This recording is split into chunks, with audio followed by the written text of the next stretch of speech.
She's the full sibling to Big Shot. Big Shot and her probably could say polar opposites.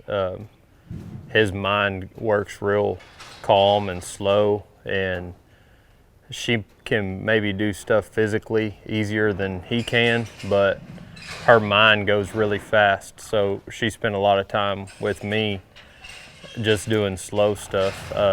I tracked more cattle steer stopping on her than I do most of them. I trotted more fence line on her than I do most of them, and she needed that slow work for longer, and she was ready to go on with and come down here, and then had the little injury that put her behind a little bit. But I mean, in all honesty, with her being healed up good, it probably really didn't hurt her in the grand scheme of things, because her mind goes really fast, so she benefits from going slow. She's broke enough and has the ability, you can speed anything up at any time you need to. We just want to make sure that we don't let her get ahead of herself physically. And when she's coming back, I mean, same as anything, once they've had a little time off, we don't just jump in there and just go at them. We'll come back and reinforce that. And when that's good, then we'll go to the next step. And then by the end of the week, 2 weeks, we'll be putting runs on both events on her. But I mean, it's just one of those things to where if their mind goes fast, you got to just show them, remember this part, and then now let's do it together. And she just benefits a lot by trying to go slow, whether it be heeling or heading. A common mistake that's made in roping and horse training is just because you can get them to do something physically doesn't mean that it's good for them mentally.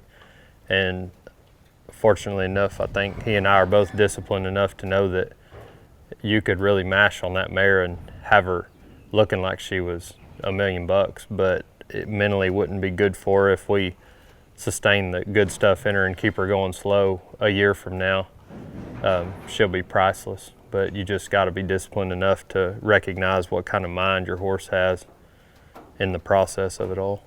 I think even over the last year or two, I've learned a ton, because when we first started Relentless Insights, we started it when Firecracker was a 3-year-old, and we just broke him that year. And man, everything seemed to come really fast to that horse, and I just kept going with him, and really forgetting sometimes how many rides he had on him. And I think I did him a disservice, and it's not like he's still going to be a great horse, and he still is a great horse because of that, or in spite of that.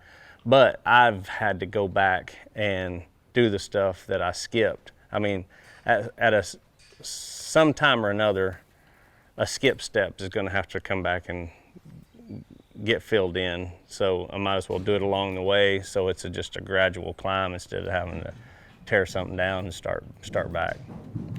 I always tell people that there's collateral damage in horses. No matter how you do it, a lot of horses are made fast and made good, but by not doing it right, you'll always pay for it some way or another.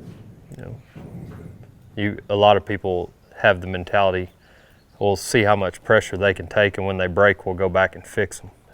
And that's a mindset that will damage a horse long term, because you can always go back and fix stuff, but they never unlearn a bad habit. There's been a scar there. Yeah, if they know a bad habit, you might get them past it, but they'll always know how to revert back to it if you give them the chance.